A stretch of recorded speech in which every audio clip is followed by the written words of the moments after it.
प्रणाम। मैं शांभवी ज्योतिष समाधान चैनल के माध्यम से आज एक महत्वपूर्ण व्रत उपवास के बारे में आप लोगों से बात करेंगे और वह व्रत है हड़ताल का तीज। हड़ताल का तीज सुहागिन महिलाओं के लिए बेहद महत्वपूर्ण त्यौहार होता माना जाता है कि महिलाएं इस दिन अपने जीवन साथी की लंबी आयु, वैवाहिक जीवन की समृद्धि और खुशहाली के लिए यह व्रत करती हैं। हमेशा हड़ताल का तीज का व्रत भाद्रपद मास की शुक्ल पक्ष की तृतीया को मनाया जाता है। इस दिन भगवान शिव और देवी पार्वती की पूजा उपासना की जाती है।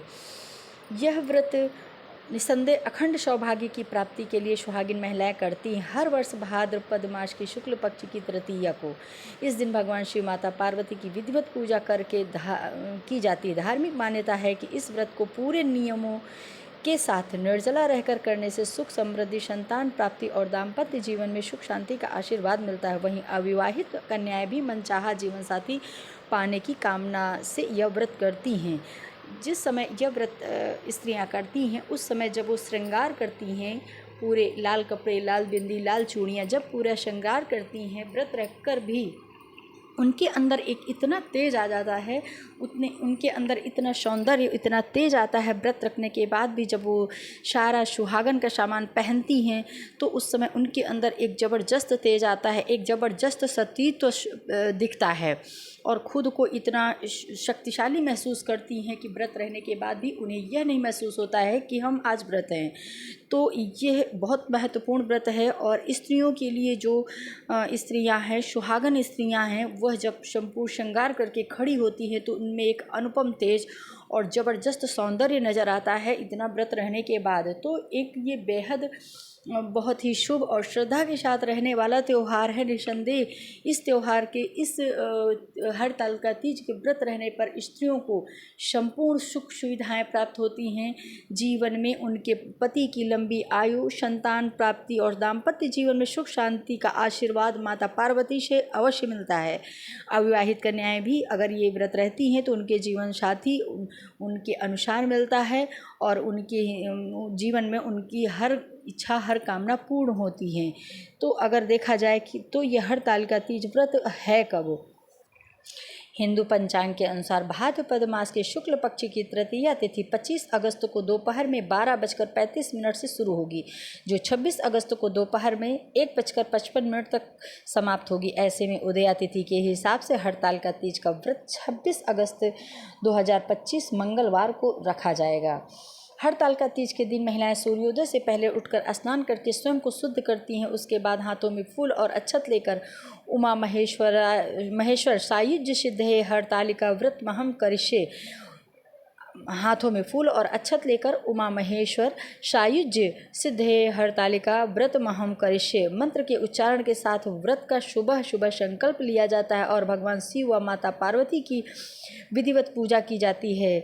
महिलाएं दिन भर निर्जला व्रत रखती हैं और शाम को प्रदोष काल में पूजा की तैयारी करती। इसके लिए मिट्टी के शिव पार्वती की मूर्तियां बनाकर उन्हें केले और आम के पत्तों से सजे चौकी पर स्थापित किया जाता है। पूजा आरंभ करने से पहले माता पार्वती को विधिवत प्रणाम किया जाता है। इस पूजा के दौरान इसमें जो ज़रूरत पड़ती है वो होता है कि पहले शिव पार्वती की और श्री गणेश जी की मिट्टी की मूर्तियां होनी चाहिए। एक मिट्टी का एक कलश भी होना चाहिए। गणेश की मूर्ति या तस्वीर रेत या काली मिट्टी से और शिव पार्वती की भी मिट्टी से ही बनाना चाहिए। लकड़ी का पाटा या चौकी में बिछाने के लिए लाल या पीला कपड़ा, चौकी के चारों ओर बांधने के लिए केले के 2-2 पत्ते बांधना चाहिए। उसमें जो है छत्र के समान केले के पत्रों को चौकी से चारों तरफ बांधकर छत्र एक तैयार करने लेना चाहिए। नारियल फूल, बेलपत्र, केले का पत्ता,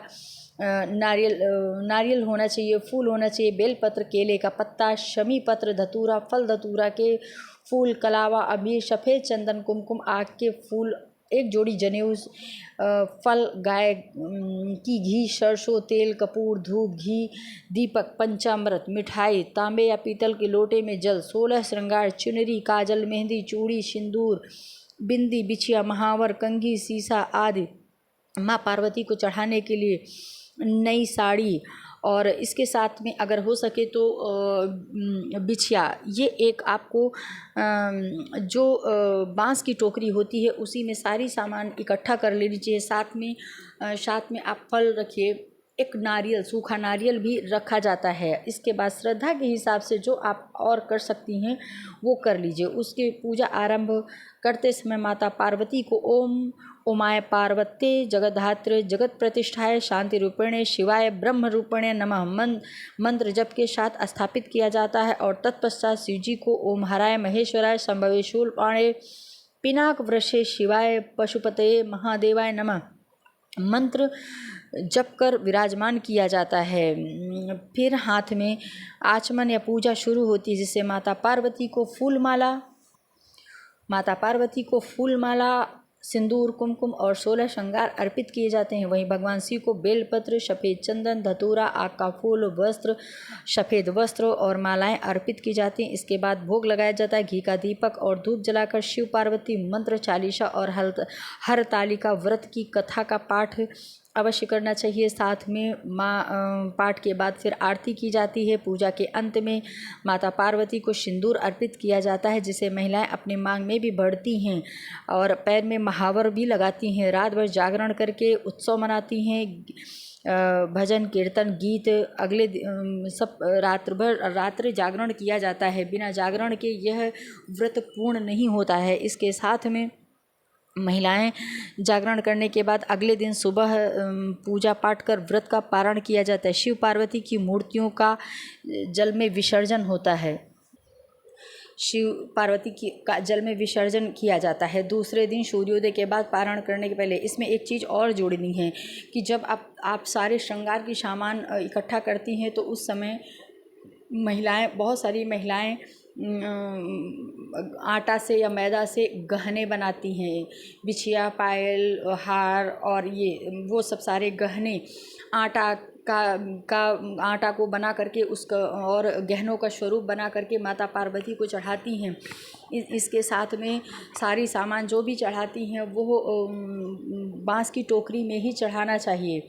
सब सामान चढ़ाने के बाद जब सुबह पारण करती हैं तो पारण करने से पहले भगवान शिव और पार्वती को दोनों मूर्तियों का विसर्जन किया जाता है, तभी व्रत पूर्ण होता है। और विसर्जन करने के साथ ही जो भी आपने सामग्री चढ़ाई है वह किसी ब्राह्मण स्त्री को या अपने किसी पूजनीय व्यक्ति को वो टोकरी सहित पूरा दिया जाता है। संकल्प किया जाता है।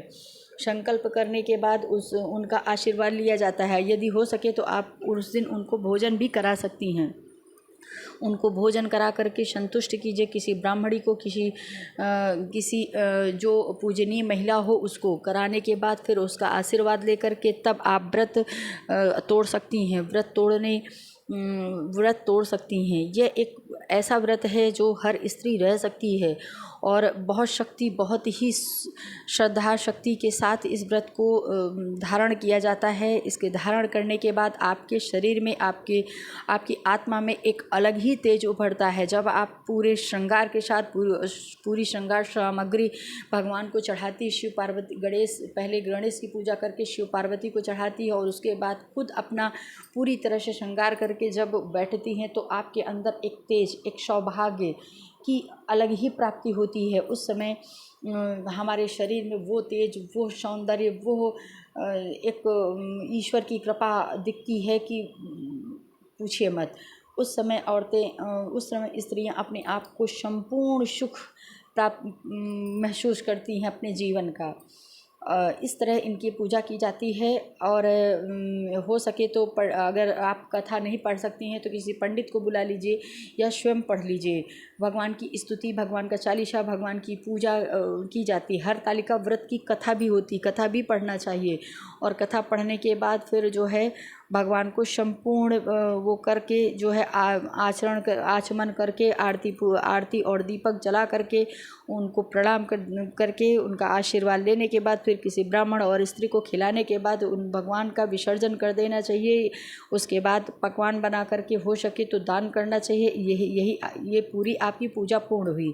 इस व्रत का पारण करके फिर आप अपने आप को बहुत संपूर्ण व्रत का विधान यही होता है। जय माता दी, प्रणाम। आप सभी को अगर वीडियो अच्छा लगे तो लाइक कीजिए, शेयर कीजिए, सब्सक्राइब कीजिए और आप सबका साथ और आप सबका इसी तरह का सहयोग बना रहा तो फिर आगे और भी अच्छे अच्छे वीडियो आप तक पहुंचाते रहेंगे। प्रणाम। जय माता दी।